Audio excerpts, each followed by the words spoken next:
Aiwa assalamu alaikum wa rahmatullahi ta'ala wa barakatuhu. Na mafo ka barkata ka wani mando. Na ala sana an ga yingali jabi kasheti filana insha Allah. Na ni wata mina toy na jira lai. An yala fo ka ala wali mando ka ala barkata. Ka an karamogo fo no ye asidi Sheikh Sherif Usman Madani Aidara ka barkata. Anaka dima belajeli. Tungarange jamana mugan saba mi question posé en ko inshallah ambo fo ko barkada ko wali mando ka dugo kunya ka dugo yino fe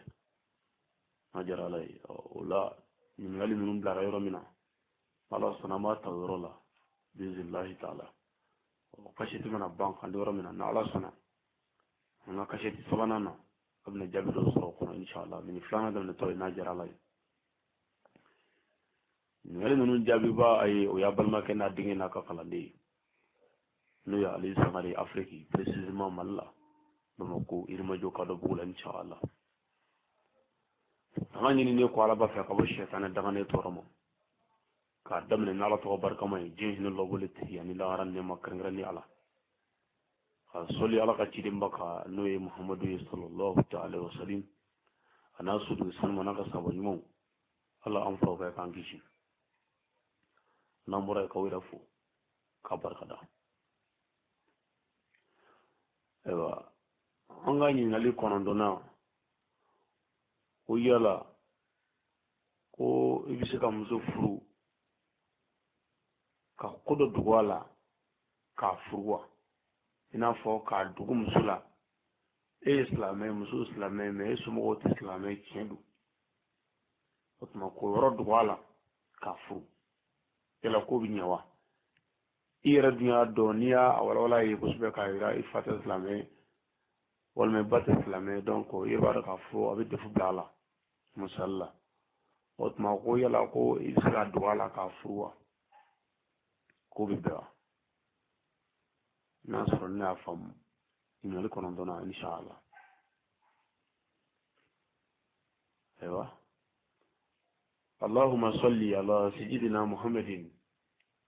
وعلى سيدنا محمد وأصحابه وسلم تسليما كثيرا إلى يوم الدين آمين أم يلا فوق بركة على ولي مندو شريعة لا فرو شريعة لا ni ibi muso furu haramu ye islamɛ denmuso ka di kafiri kɛma o ye haramu ye mais i mansaw ka silamɛya o tɛ muso somɔgɔw ka ɲininta ye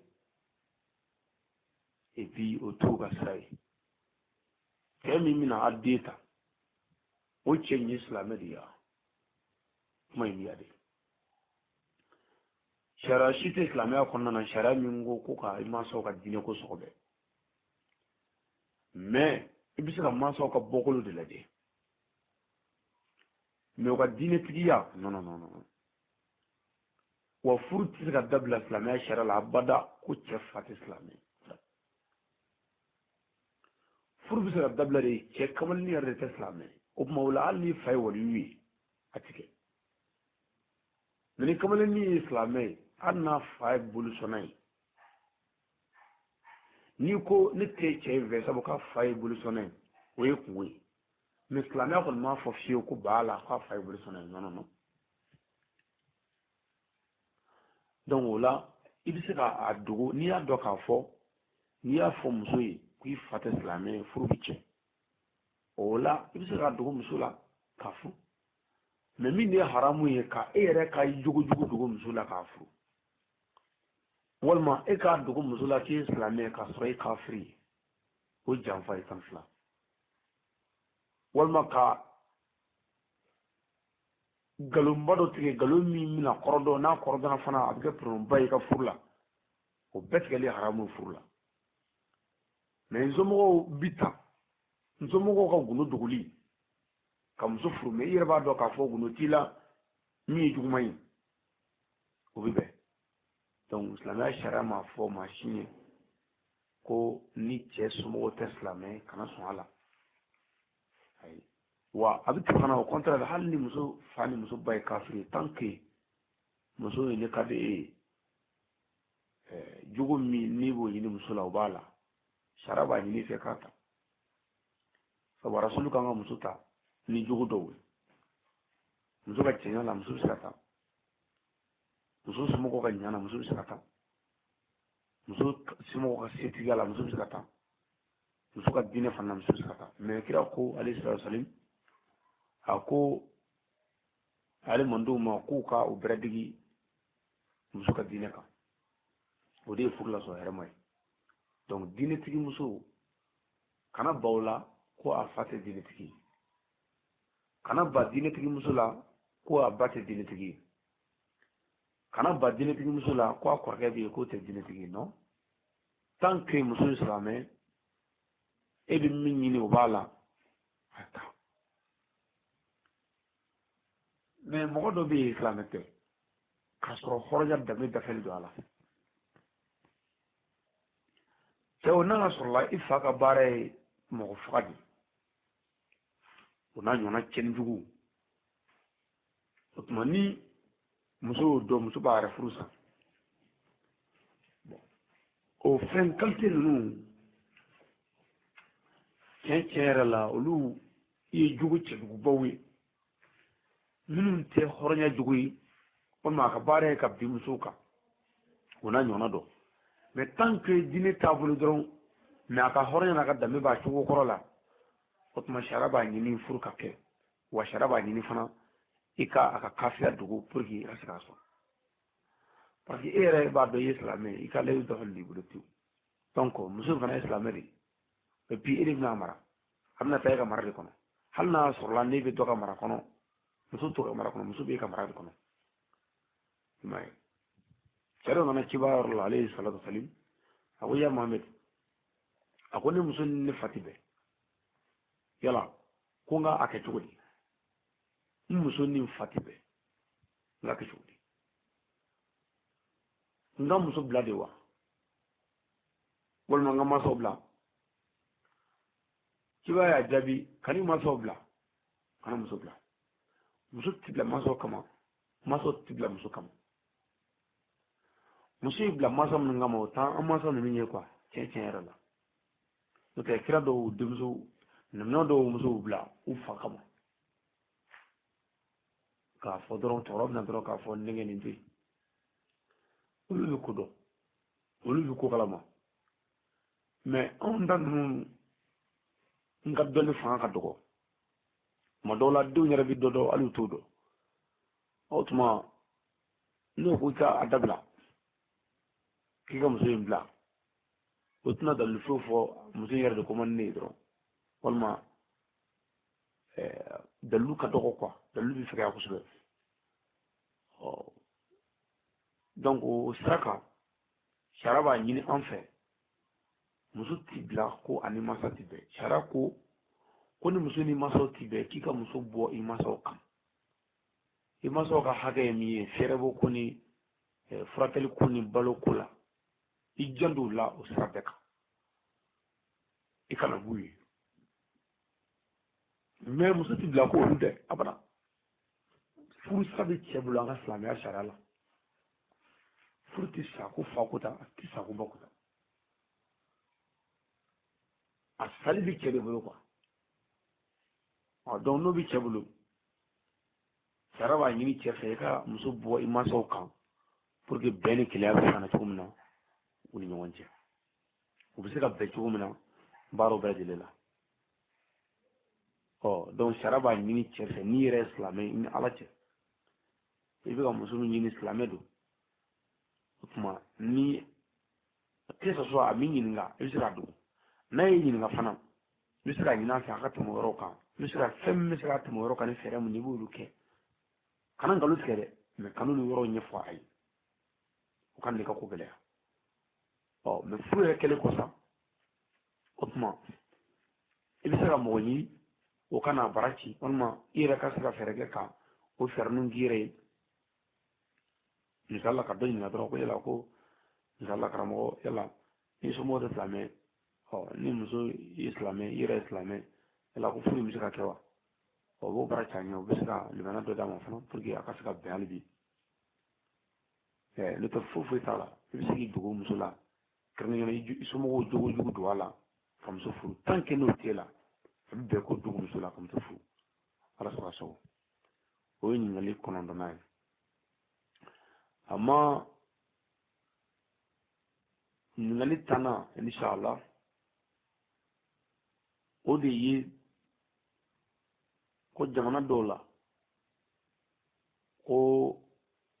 gulɔ bɛ min jamana dɔw la ko ni ma gulɔ min jamana olu la o tuma ko bana b'i minɛ walima ko i bɛ sa yɛrɛ o tuma ko yala ko jamana gɛlɛn ninnu na a bɛ bɛn mɔgɔ ka gulɔ min ye a silamɛ ka gulɔ min ye a o ye ɲininkali tanna ye n'ala sɔnna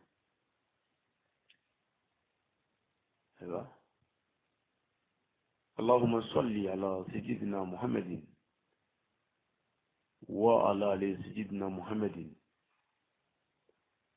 وسلم تسليما كثيرا على يوم الدين آمين ngela fo ka barkata awali mando glo minni haramu ko na kuti muklakan ko glo haramu total et puis ala ka kira fana ira haramu shite bana fura glo ko ka o koro mi bana be jena na be mogola fura wara bi sorola min ta haramu ye sanu fe no to globe min ya mogonye ni yalla je o ko bude nga be min ci o de girara no girara do ceni mita ka fo haramu do wati dagabli no te ni globe anama de bladun bakala globe mo hamna ko glan miriya hamna ko glan atu glan kana ga de me miri bi lafiya globe nan su kadi ba ne na ko kwala nan su kadi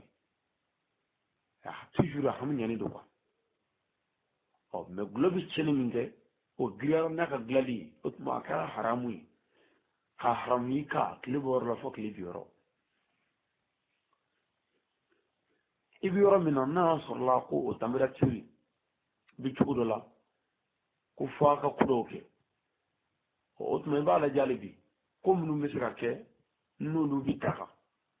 sharaba ngini fe ko luke me ko be no haramuna total qur'anana uti daga ka fi bi jamana de la ko e bi jamana mina abli kono ko asadi ala nyabi lay ka soro etifiu ka soro jamana tifiu ala ya do ko jamana bina ki ko ni ndegu bina ki ka do ko fura bi soro la min de gloy ka tora ko haram ala ta ku jogo ale di anda aw ka jamana ka soro uti ala bi jeda otuma ka soro jamana ti ala ka hakki bi ka bara nunge ala de bayi jamana do bina ki ko ni jamana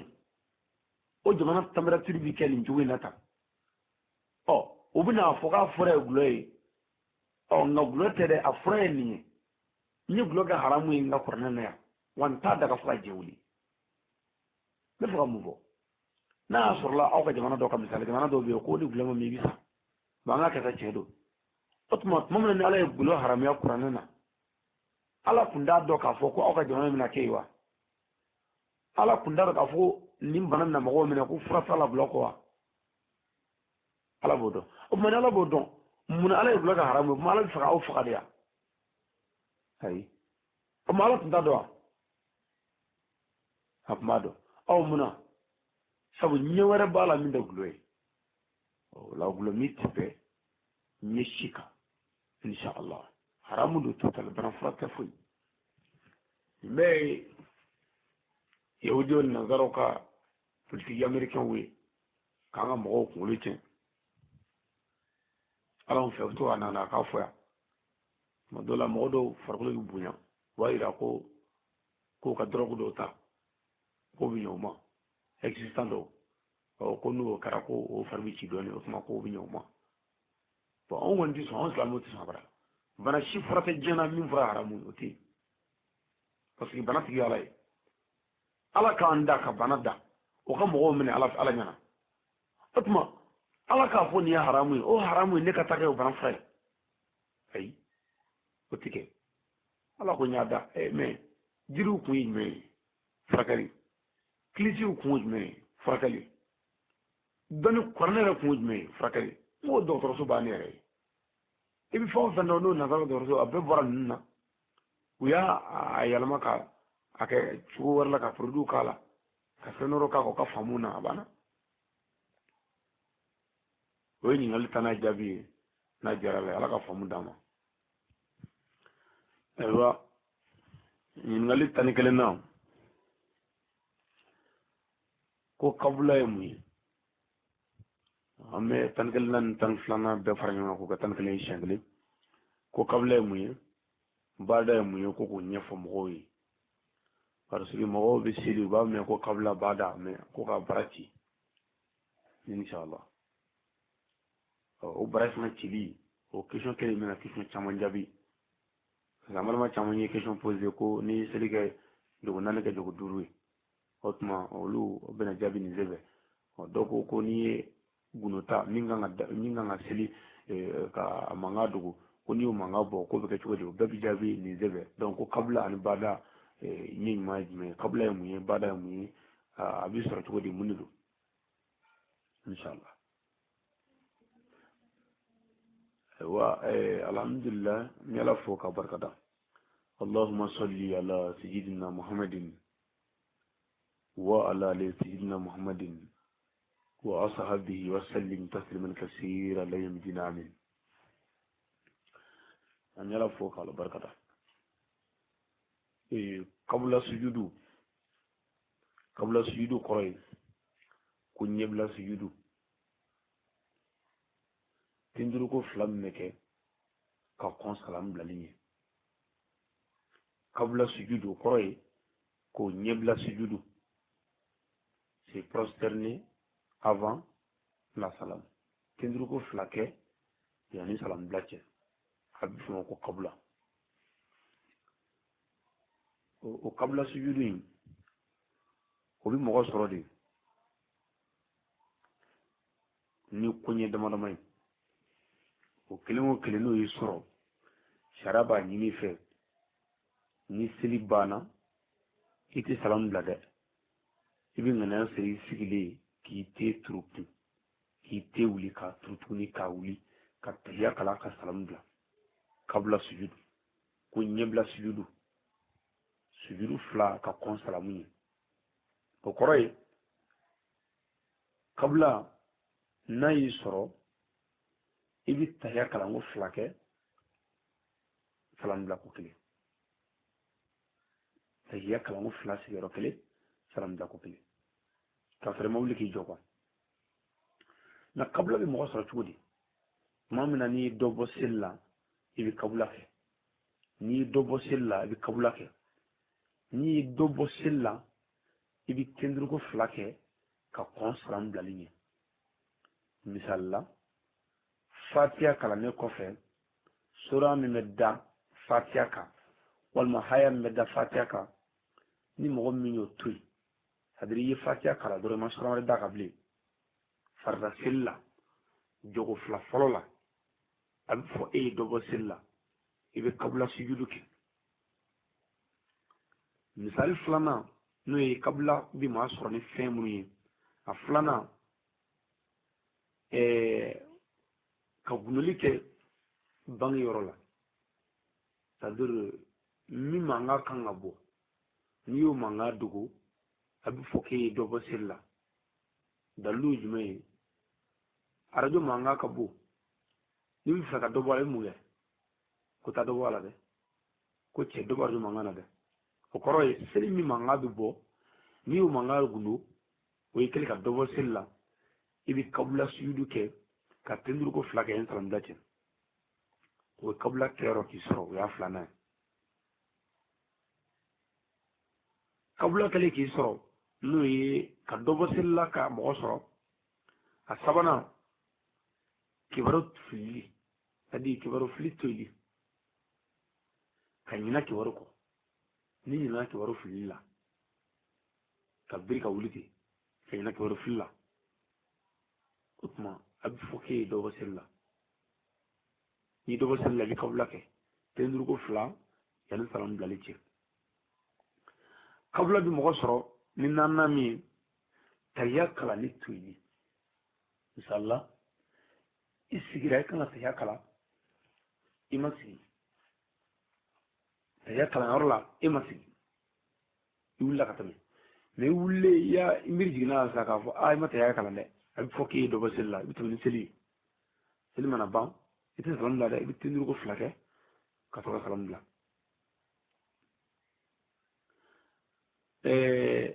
kabula ye mɔgɔ sɔrɔ ni fɛn min ye a duurunan sigili fɔlɔ toyili c'est-à-dire i kan ka sigi ka tahiya kala e ma sigi o tahiya toyili bɛ i dɔ bɔ seli la sigili fɔlɔ yɛrɛ toyili fana i dɔ bɔ seli la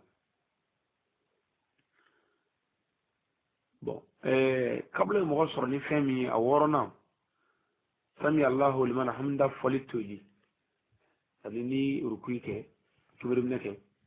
i wuli to i b'a fɔ sami Allahu liman hamida i b'o min fɔ n'i y'o to yen a bɛ fɔ k'e ye dɔ bɔ seli la sabu seli minɛ dɔ don n'i dɔ bɔ seli la o la i bɛ den duuru ko fila kɛ ka kɔn salamu ye kabula bɛ mɔgɔ sɔrɔ ni fɛn min ye a wolonfilanan n'o laban ye n'i ye jidi kɛ ka nagasi kɛ i bɛ den duuru fila kɛ salamu ye c'est-à-dire maa min ye dɔ fara seli kan ka tila ka dɔ bɔ a la ka dɔ fara yɔrɔ dɔ kan ka tila ka dɔ bɔ yɔrɔ dɔ la kun a fila bɛɛ k'i sɔrɔ o tuma o la i bɛ kabula kɛ kabula kɔrɔ ye kabula sujudu kɔrɔ ye sujudu fila ka kɔn salamu bilali ɲɛ ni kabula bɛ maa sɔrɔ ni fɛn wolonwula min ye nin ye o fɔlen ye a ma bada kɔrɔ ye ko après bada o kɔrɔ ko kɔfɛ bada o kɔfɛ n'i ko bada sujudu o de ye kɔfɛ sujudu c'est-à-dire c'est prosterné après salam bilalen kɔfɛ den duuru ko fila o ye bada ye mais wajulu la mɔgɔ bɛ to k'a fɔ ko bada uzu billahi minash shaitani rajim ko o kɔfɛ an bɛ taga ɲini ala fɛ ka bɔ sitana tɔɔrɔ ma bada kɔrɔ ye ko après donc bada bi mɔgɔ sɔrɔ ni fɛn wɔɔrɔ de ye o fɛn kelen o fɛn kelen n'o y'i sɔrɔ i bɛ bada kɛ o fɛn fɔlɔ ye min ye mais bada bi kɛ tuma min na ni i ye dɔ fara seli kan a bili kɔnɔ han kabula de ye ka dɔ bɔ seli la bada ye ka dɔ fara a kan bada ye dɔ faralen seli kan ni dɔ fara a kan donc bada a fɔlɔfɔlɔ ni mɔgɔ min filila ka kuma seli la kɔnɔ a bɛ fɔ k'e ye dɔ fara a kan min tɛ seli kuma dɔ ye e ye dɔ fara a kan i bɛ bada kɛ salamu bilalen kɔfɛ i b'i sigi to yen ka te turu ka wuli ka tahiya kala ka salamu bila tahiya kalanko fila salamu bilako fila o sigili la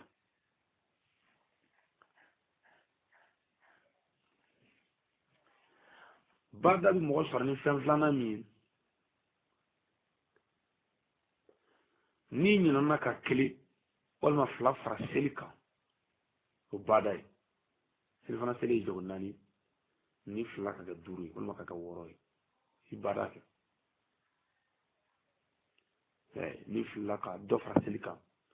kelen fila i bada kɛ mais ni seli jidi n'a ɲɔgɔnna wɛrɛ o seli cɛnni pewu selifana seli jago naani n'i y'a kɛ jago seegin ye wa kabula t'o dilan baara t'o dilan senga de b'o dilan bada sujudu bi mɔgɔ sɔrɔ ni fɛn sabanan min ye n'i ye salamu bila ka kɔn seli dafalen ye iko salamu alaikum ka sɔrɔ seli ma dafa o tuma i b'i sigilen to kun ka minɛ siri ala bɛna tenduruko 2 kɛ i kan ka seli dafa ka diya n'o ye baada ye i bɛ te turu ka wuli ka turu ka wuli ka tɛgɛ kala ka salamu bila baara sujudi bɛ mɔgɔ sɔrɔ a 4nan n'i ye bangeli kɛ golo yɔrɔ la fɛn min kan ka datugu n'i ye dalili kɛ sadoro selifana seli mankan kan ka dogo n'i y'a mankan bɔ kɛnɛma i bɛ baada kɛ baada bɛ mɔgɔ sɔrɔ ni fɛn 5nan min ye n'i sigara seli kɔnɔ a dafara wala a ma dafa i bɛ baada kɛ i ko est-ce que ne ma ɲɔgɔn de kɛ fitiri la est-ce que ne ma ɲɔgɔn kɛ est-ce que saba tɛ est-ce que saba don est-ce que a sera dafara n'i sigara dɔrɔn sariya kɛ baada kɛ baada kɔrɔ min ye n'i sigara n'i sigili kɛ tɛgɛ kalannen k'i tɛ tɛgɛ kalannen sigara sisan est-ce que dafara est-ce que a ma dafa i bɛ salamu bila ka tenduruko 2 kɛ yɔrɔ la ka tɛgɛ kala ka salamu bila a bɛ fɔ o ma ko baada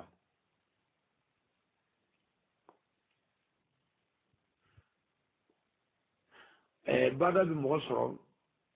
ni min ye a 6nan n'o ye laban ye ni min y'a sigi jɔko fɔlɔ la c'est-à-dire i ye jɔko fɔlɔ kɛ dɔrɔn k'i te turu ka wuli ka turu ka wuli kan ka wuli k'i jɔ i san k'i sigi ten o ye turu i bɛ tɛgɛ kala ni tila seli la waati min na i bɛ baada kɛ ka salamu bila ka tenduruko 2 kɛ k'i ka seli dilan ka d'i ma donc baada bɛ mɔgɔ sɔrɔ de tuma min na n'i ye dɔ fara seli kan min tɛ seli dɔ ye kabula b'i sɔrɔ tuma min na n'i ye dɔ bɔ seli la min b'a la k'o bɔ a la o kabula ye kabula kɔrɔ ye ka kɔn salamu ye avant baada kɔrɔ ye après salamu kɔfɛ donc o ye ɲininkali 11nan jaabi ye inshallah halisa ala ka faamu di min aw ma alhamdulillah ɲininkali 12nan ko yala ko silamɛkɛ bɛ se ka muso furu muso min tɛ silamɛya k'a dɔn nin ye kafiri ka tila ka furu inshallah اللهم صل على سيدنا محمد وعلى آل سيدنا محمد وأصحابه وسلم تسليما كثيرا إلى يوم الدين آمين نلا فوق بركة كلا ولا من دو لما تشبه سك كافر مسافر ببه أتبدي لما مسافر كافر كم من إسلام كافر مسافر بارد بيقول fɛɛrɛ bɛɛ de kan ka k'i fɛ ka kɛ silamɛ i b'o kɛ ni fɛɛrɛ o fɛɛrɛ i b'o kɛ sabu n'i m'o kɛ i bɛ ɲininka lahara donc a jaabi ye min ye silamɛcɛ bɛ se ka kafirimuso furu waliyu dɔw tɛmɛna minnu muso ye kafiri o ma tubi fiyewu mais i k'i se kɛ i k'i seko kɛ kira dɔw tɛmɛna minnu ye kira ye ala ka kiraw karamɔgɔ tɛ dɛ o kira o ka jugu karamɔgɔ ye o karamɔgɔ bɛɛ fa ye o muso ye kafiri o muso sara kafiriya kan nabila nuha b'o la alayhi salatu wasalim donc o b'o la o la i bɛ se ka kafirimuso furu nka i bɛ fɛɛrɛ bɛɛ kɛ ka bɔ kafiriya la wa n'i ma se i yɛrɛ ni ala cɛ la ala b'o dɔn o la n'a y'a sɔrɔ la furu sali shartiw bɛ yen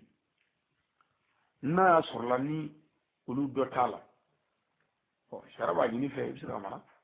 n'a ka di ye nka ni furu sali sharti dɔ b'a la n'o dɔ b'a ka kafiriya kɔrɔ sariya b'a ɲini fɛ k'a furu sa donc silamɛkɛ bɛ se ka kafirimuso furu o bɛ bɛn silamɛya kadiya la inshallah o ye ɲininkali 12nan jaabi sanuman ye n'ala sɔnna ayiwa ɲininkali 13nan ko yala ko hakɛ bɛ silamɛkɛ ni asiginyo kafiri cewa yala ko haga be islame siginyon kafiri ani islame cewa islame ya kadiyala oyin yin tan to wana aiwa اللهم صل على سيدنا محمد وعلى آل سيدنا محمد وأصحابه وسلم تسليما كثيرا إلى يوم الدين آمين أن يلا فوق بركة قال ولي من دو الحمد لله سينيا هكذا سلام يا كتولا أنا كربا نبي محمد صلى الله تعالى وسلم أي حاجة تنفو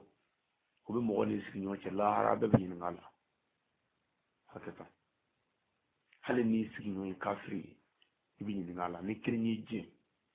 يبتا جانبنا كافر نفع هكذا إسلامي تشكو تلي ني سينيا هل ني كافري دو haka mai islamin kafin cewa ko ta da sinyo da kuro fulo sinyo ne sinyo ke haka tan ni kilin je ibi jo lahara yi sinyo jo iba ka haka shi kama lahara billahi haka tan haka fulo mi sinyo ni yon chala iga toro kana si sinyo ma kuma ngana ni ke walila la ilaha illallah ni nin ta ka file ka fɔ i ka tɔɔrɔ kana se sigi ɲɔgɔn ma kumakan ni kɛwale la k'an ka jamanaw ta k'u filɛ k'an ka duguw ta k'u filɛ k'an ka quartiers ta k'u filɛ k'an ka sigidaw lajɛ k'an ka duw lajɛ ka tila ka misiriw lajɛ a b'i jigi tigɛ kosɛbɛ ko i ka tɔɔrɔ kana se sigi ɲɔgɔn ma kumakan na ni kɛwale la maîtrisew b'o la radio b'o la hali ni wajuli don don o don o ti bɛn ka manga bɔ ka sigiɲɔgɔn tɔɔrɔ a ti bɛn don o don pɛrɛnpɛrɛnliw b'o la i yɛrɛ ka mara cogoya b'a la parce que ni e y'i denmusow labɛn diɲɛdenya labɛn cogo la o ye kele k'i sigiɲɔgɔn tɔɔrɔ n'i denmusow bila bajanbila la i y'i sigiɲɔgɔn tɔɔrɔ n'i y'i denw bila namara sira kan u ka sigiɲɔgɔn tɔɔrɔ c'est-à-dire kɛwale bɛɛ b'a la quoi donc nin yɔrɔ n'i ko a bɛ nin yɔrɔ walawala yan sisan an ti taa question wɛrɛ la bilen nin kelen de b'a bɛɛ ɲɛnabɔ tellement a ka gɛlɛn kana sigiɲɔgɔn tɔɔrɔ kumakan na ni kɛwale la lahara jɔ an bɛ ɲininka la inshallah o y'a fɔlɔ a filanan n'o ye sigiɲɔgɔn ni sigiɲɔgɔn cɛ hakɛ ye i ka ɲumanya k'i sigiɲɔgɔn ye i seko dama yira la ka ɲumanya k'a ye i seko la ala bɛ ɲininka lahara est ce que e ye ɲumanya k'i sigiɲɔgɔn ye i seko la wa i ni ala cɛ n'i k'i seko ala b'i seko dɔn an bɛ ɲɔgɔn nɛgɛ yan mɛ i tɛ ala nɛgɛ dɛ ka ɲumanya k'i sigiɲɔgɔn ye i seko la i ni ala cɛ la hali ni kafiri don sigiɲɔgɔn ni sigiɲɔgɔn cɛ hakɛ tan a sabanan n'a banana i ka taa lajɛ o ye diyagoya i kan fo n'i tulo ma mɛn k'a fɔ a man kɛnɛ hali ni kafiri bulutigi don tant que a bɛ sigiɲɔgɔnya la kira muhamadu de ko taa lajɛ n'a banana hali n'i jugu don tant que a bɛ sigiɲɔgɔnya la n'a man kɛnɛ taa lajɛ la ilaha illallah sigiɲɔgɔn n'a sigiɲɔgɔn cɛ hakɛ tan a naaninan i kan'i sigiɲɔgɔn lebu bɔrɔtɔ wa i kana golo sɔgɔbɛ o kɔrɔ ye lebu min b'a la n'i y'o don a la kan'o lakale diɲɛ ye wa i kana lebu sɔgɔbɛ kana golo bɔrɔtɔ kana lebu sɔgɔbɛ k'a ɲini k'a dɔn ko nin b'a la kan'o kɛ n'i min y'a la kan'o lebu kan'o lakale mɔgɔ ye ka taa o fana k'a tigi sɔgɔbɛ kan'o kɛ hali kafiri don a tɛ bɛn a ka kɛ mɔgɔ kan'i sigiɲɔgɔn lebu sɔgɔbɛ kana golo fana bɔrɔtɔ lahara i bɛ ɲininka a la wari min sigiɲɔgɔn fɛsɛ dɛ wari min sigiɲɔgɔn lebu bɔrɔtɔ dɛ ñoro ka bele c'est-à-dire ne be ñoro kala billahi ne ta do jonni mi ka ni ko de billahi ntu do ko wallahi sigiñon ci haka tan a duruna ni na bene ka fofolo ni silamɛ do se ni silamɛ tɛ k'a fo fɔlɔ ni an ka foli cogoya ye ni silamɛ do k'a foli salamu ye assalamu alaikum wa rahmatullahi ta'ala wa barakatuh riwaya dɔw la n'o ye kira ka hadisa dɔw ye alayhi salatu salim o b'a yira na k'a fɔ ni mɔgɔ min ye mɔgɔ fo assalamu alaikum wa rahmatullahi ta'ala wa barakatuh i balima silamɛ fo o cogo la ni kɔnɔjɛlenya ye i bɛ baraji 40 sɔrɔ n'a ye jaabi n'o ye a yɛrɛ bɛ baraji 40 sɔrɔ assalamu alaikum baraji 10 wa rahmatullahi baraji 10 wa ta'ala baraji 10 wa barakatuhu baraji 10 mais ni silamɛ tɛ i b'a fo n'a ka dugu laada foli ye bonjour bonsoir ani tile ani su ni n'a bɛnna a fo allahu akbar sigiɲɔgɔn ni sigiɲɔgɔn cɛ hakɛ tan a hakɛ 6nan a hakɛ 6nan i k'a bila a ka hɛrɛ sira kan hakɛ 5nan de ye ni n'a bɛnna i ka fɔlɔ k'a fo a 6nan i k'a bila a ka hɛrɛ sira kan n'i y'a dɔn i k'a bila a ka hɛrɛ sira kan n'i y'a dɔn k'a fɔ nin y'a ka hɛrɛ sira ye anw bɛ ka min kɛ ɲɔgɔn na yan balimakɛ n balimamuso bɛɛ y'o dɔn o bɛɛ la n da tɛ wale misiri la a ye siri kosɛbɛ sigiɲɔgɔn cɛ hakɛ 10 hakɛ 7nan ni masibako y'a sɔrɔ i ka dugawu ka ɲi i ni ala cɛla ni masibako y'a sɔrɔ i ka dugawu ka ɲi i ni ala cɛla o kɔrɔ ye hali ni tasuma wulila ka so la i bɛ dugawu ka ye a ka butikiba jɛnina i bɛ dugawu ka ye zunya ka moto suɲɛ i bɛ dugawu ka ye i ni ala cɛla mais hali kafir don n'o kɛra ko fana mun ka kɛ e fana mun ka kɛ lahara b'a segin a ma billahi sigiɲɔgɔn cɛ hakɛ n ko mamadu de y'a sigiɲɔgɔn cɛ hakɛ fɔ k'a gɛlɛya fo a kɛra sahabaw kɔnɔ ko est ce que mɔgɔ n'i fatura est ce que i ka tiɲɛ tɛ tila ka dɔ di sigiɲɔgɔn ma tellement a gɛlɛyara sigiɲɔgɔnya ka gɛlɛn fɛn bɛɛ ye diinɛ kɔnɔ hakɛ tan ka gɛlɛn yɛrɛ wallahi a 8nan i k'a dɛmɛ n'a ye dɛmɛ ɲini fɛ n'a ye dɛmɛ ɲini fɛ ka dɛmɛ n'a ye fɛn sɛgɛn i bolo o d'a ma an nana ko i ka moto sɛgɛn ma dɛ n bɛ taa ci la ka na i sigiɲɔgɔnya la a d'a ma kuranɛ yɛrɛ ko mɔgɔ minnu bɛ u ka fɛnw jɛn sigiɲɔgɔn na u taa yɔrɔ janmɛ ko n'u bɛ seli u taa yɔrɔ tula fiye fo wayilu i ka daba sɛgɛn ma dɛ a d'a ma n'u b'a tiɲɛ kuma o fɛ n'a di kuma o fɛ fana ni hakili ye han n'a ye dɛmɛ ɲini fɛ k'a dɛmɛ i seko la i ni ala cɛla a kɛra wari o a kɛra balo ye o a kɛra bolimafɛnsigan ye o n'a ɲɔgɔnnaw ani hakililaw ye a dɛmɛ i seko la i ni ala cɛla o y'a 8nan a 9nan n'o ye sigiɲɔgɔn cɛ hakɛ 10 ye i k'a bonya i ka k'a ye sigiɲɔgɔn ɲuman ye a bonya i ka k'a ye sigiɲɔgɔn ɲuman ye kana kɛ sigiɲɔgɔn jugu ye dɛ kɛ sigiɲɔgɔn ɲuman ye ala sigiɲɔgɔn cɛ hakɛ 10 a 10nan i ka dugawu k'a ye ni silamɛ don ala ka hɛrɛ k'a ye wa ni silamɛ tɛ sa i dugawu k'a ye ala ka kɛ silamɛ ye nin ye sigiɲɔgɔn ni ɲɔgɔn cɛ hakɛ o la hali ni kafiri don sigiɲɔgɔnya a silamɛya ka gɛlɛn dɛ juru bɛ silamɛw k'a la ko la ilaha illallah muhammadu rasulullah sallallahu ta'ala alaihi wa sallam o juru in ne bi an kan na an bɛ baara kɛ o juru hukumu kɔnɔna na donc o juru ne y'a jira ko hage tam yango kana zuri wonte alli kafir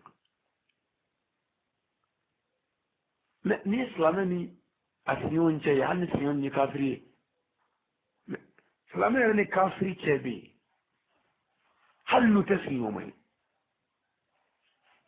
o tan fly ka gala guna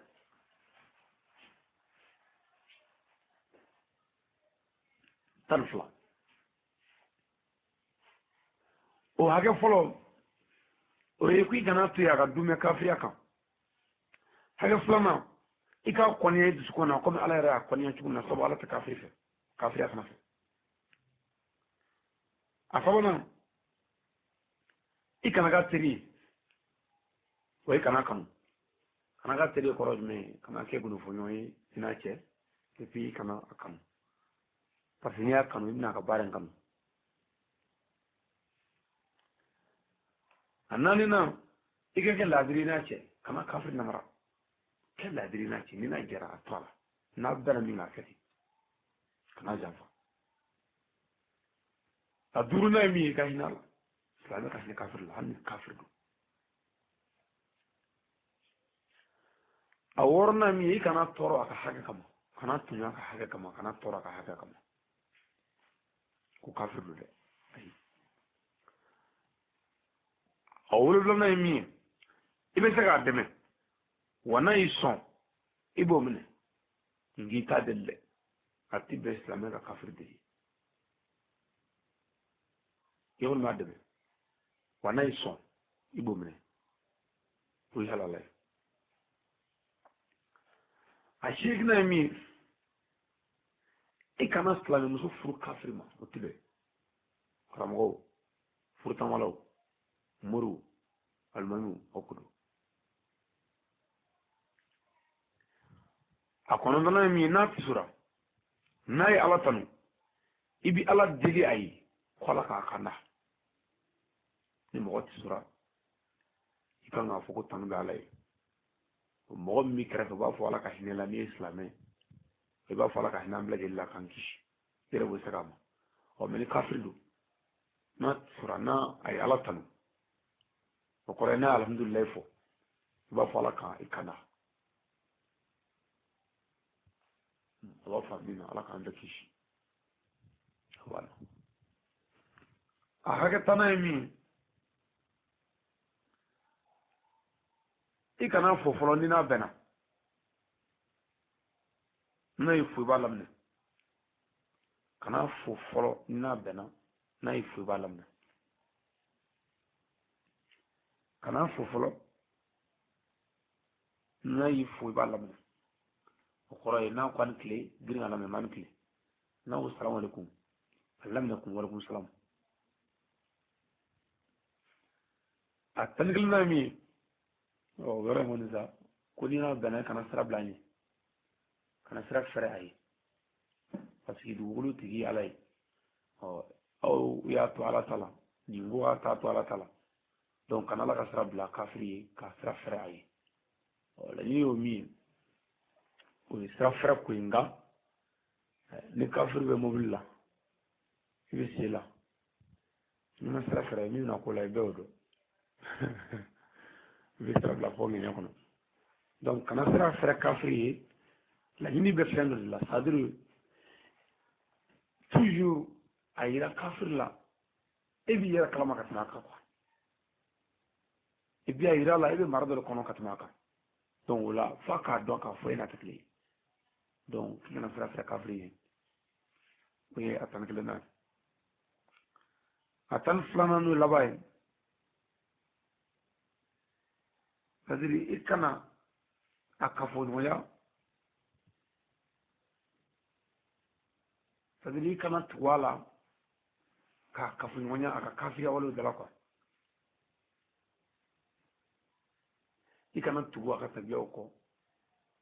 i kana tugu a ka waleya juguw kɔ i kana a kafoɲɔgɔnya a ka baara jugu ninnu dala o kɔrɔ ye kana fara a kan a ka kafiriya la o ye kafiri ni silamɛ cɛ hakɛ 12 ye silamɛ kan ka 12 min kɛ kafiri ye o y'o ye inshallah o de ye ɲininkali 13nan ye inshallah albala ka famu dam alhamdulillah ñiningali ta ani nanina ko yala ko fitrini safo bi se ka fara ɲɔgɔn kan ka seliya fitrini safo ka fara ɲɔgɔn kan seli est-ce que darula bɛ yen min bɛ se k'o kɛ wa inshallah alhamdulillah اللهم صل على سيدنا محمد وعلى آل سيدنا محمد وأصحابه وسلم تسليما كثيرا إلى يوم الدين آمين الحمد لله ونغلي جابي تلمني مي المنبدو غسلا سلواتي فلابي ولو بيسا فانيون غسلي درولا سلي فنان الله غدرا بيسا فانيون غسلي فيترني سافو بيسا فانيون غسلي أصلي فانا دون on fait à 14h nous 2h clé fait ko sel fanay la ñini fero di no te tira bi ci do mi kabo la kana sana yele la misili ama ci 14h ama ci 2h mais tira no wati do de seli duru drama ayakla la darti be mi voye sel fana kula an la dara kula ko ni clé tɛmɛna milieu ka dɔɔni dɔrɔn ka tile jigin ka bɔ cɛmancɛ ma k'o ye telefana seli o kɔrɔ ye depuis 1 heure pile tile bɛ jigin ka bɔ milieu ma o kɔrɔ ye kabi 1 heure pile seli fana bɛ se ka seli ka taa se 1 heure 30 a bɛɛ bɛ se ka seli o la seli fana kɔni 1 heure pile fo 1 heure 30 a bɛ se ka seli bon ko lazara k'o ye tuma min na ni i ja ye i yɛrɛ bɔ jaɲa na k'o lazara tuma ye ko fo tile ɲɛ bilenyani o kɔrɔ ye seli fana bɛ daminɛ 1 heure kɔnɔ 14h bɛ k'a la 15h bɛ kɛ seli fana na bon lazara bɛ daminɛ 15h kɔnɔ 16h bɛ k'a la 17h o y'a waati kurunin ye donc an y'a lajɛ sisan dɔnnibaaw yɛrɛ y'a lajɛ ka ninnu cɛmancɛ ta pour que silamɛw ka bɛn point kelen na baara ka se ka taa ɲɛfɛ donc 1 heure 2 heures 3 heures tile fɛ n'o ye 13h 14h 15h olu cɛmancɛ de ye 14h ye donc 14h taara sisan o ka kɛ misiri seli kuma ye pour que an ka ɲɔgɔn sɔrɔ mais an yɛrɛ fɛ yan nɔ mɔgɔ dɔw b'u sigi ko ne ko k'e ye 2 heures seli yan walima k'e ye 14h seli yan 14h tɛ seli o jɔn bɛ heure seli an bɛ kan ka ala ka waati seli bon o la an ka munduru dilannen n'o nanzaraw ka munduru dilannen an ye jateminɛ kɛ n'o ye pour que an kana tɔrɔmɛ an ka baara la donc 14h tɛ seli waati de bɛ seli mais 14h tɛ dɛ a bɛ bɛn o de ma an ka classement kɔni donc seli fana bɛ se ka seli 1 heure la a bɛ se ka seli 2 heures la a bɛ se ka seli 3 heures la tile fɛ lazara bɛ se ka seli 15h a bɛ se ka seli 16h a bɛ se ka seli 17h ko tile bi yolo bɔlen c'est à dire tile bilenka bɔlen ko y'a waati kurunin ye a ma fɔ a tɛmɛ bɛɛ ka kurunin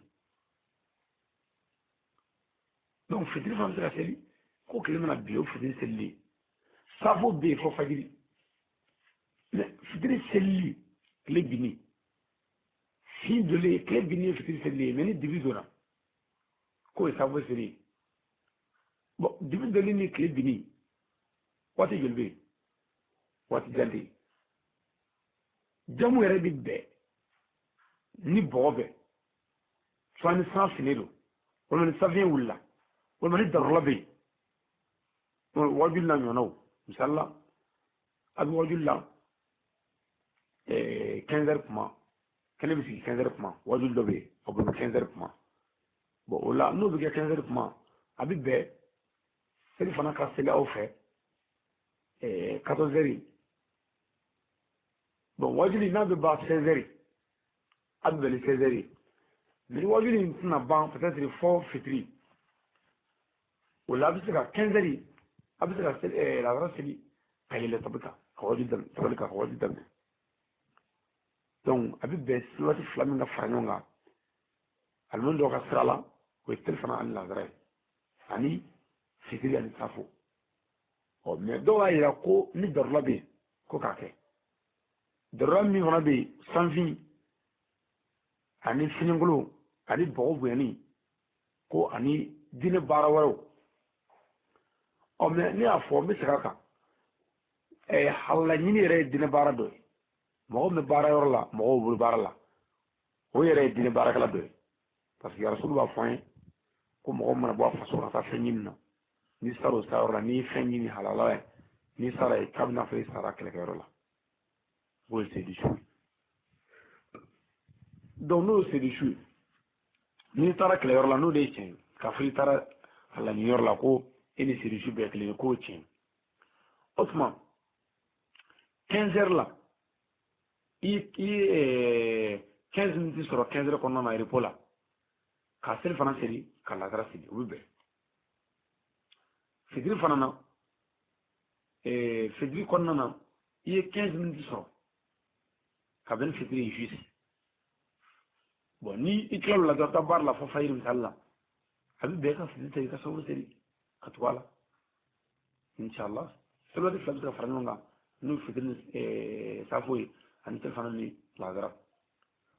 fayiri bɛ se ka fara fɛn kan fɛn tɛ se ka fara kan parce que safo bɛ ban yanni fɛrɛ kan ka ci yeah. fayiri dun ye fayiri kɛnɛ o fayiri daminɛ fo ka taa se tile bɔli ma mɛ ni tile bɔra a bɛ fɔ sɔgɔmada seli mɛ n'i bɛ sunɔgɔ la sunɔgɔbatɔ kɔni o ye sunɔgɔ de ye mɛ i ɲɛ yɛlɛlen ka wuli k'i da o ko tɛ n'i bɛ sunɔgɔ la hali n'i wulila 14 heures i bɛ fayiri seli o bɛɛ ye sɔgɔmada seli ye parce que i tun bɛ sunɔgɔ la i tun b'i yɛrɛ bolo o ye ɲininkali 14nan jaabi ye n'ala sɔnna an ka ɲininkali kasɛti filanan o y'an bila nin yɔrɔ in na yan inshallah waati min kun dira ma o banna an bɛ dugawu kɛ ɲɔgɔn ye ka dugawu ɲini a fɛ ɲininkali ninnu faamu ko ɲuman ala k'a di ne n'aw ma n'a faamuna ka baara kɛ n'a ye ala k'o nɔgɔya ne n'aw ye ala k'an bonya ala k'an kɔrɔta ala k'an jiidi ala k'an sɔn tugun ala k'a diya an n'aw bɛɛ lajɛlen la kira bonya kama sallallahu rasulillah ni ala ye waati yɛrɛ na an ka kasɛti sabanan ni ala sɔnna an bɛ fɛɛrɛ kɛ k'o labɛn inshallah n dugawu kɛ auzu billahi minash shaitanir rajim bismillahir rahmanir rahim alhamdulillahi rabbil alamin arrahmanir rahim maliki yawmiddin iyyaka na'budu wa iyyaka nasta'in اهدنا صراط المستقيم صراط الذين أنعمت عليهم غير المغضوب عليهم ولا الضالين آمين اللهم صل على سيدنا محمد الفاتح لما أغلق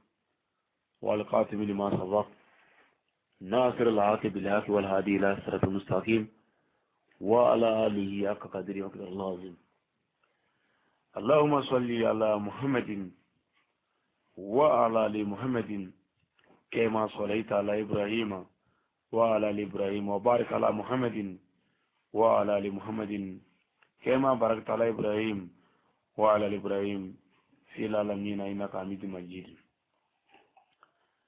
لقد جاءكم رسول من أنفسكم عزيز عليه ما أنتم حريص عليكم بالمؤمنون رؤوف رحيم فإن تولوا فقل حسبي الله لا إله إلا هو عليه توكلت وهو رب العرش العظيم بسم الله الرحمن الرحيم يا ذا الجلال والإكرام بحرمة وجه كريم هات السها في الجسم والتقوى والأمر في الصنات عمل والسادة للرزق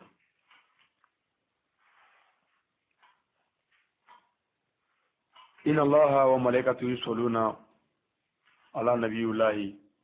يا أيها الذين آمنوا صلوا عليه وسلم صلي سبحان ربك رب العزة عما يصفون والسلام والصلاة على المرسلين والحمد لله رب العالمين لقد قمنا أو كانوا واتوري بروك با أي نوع كيشون من جالباي ويابل ما كنا دينه نوع علي سعره أفريقي ملكونه بمكو يرمى جو كارو بقولا إن شاء الله أولي تي أقول ما جلا أو كامه واتنا قولا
Thank you.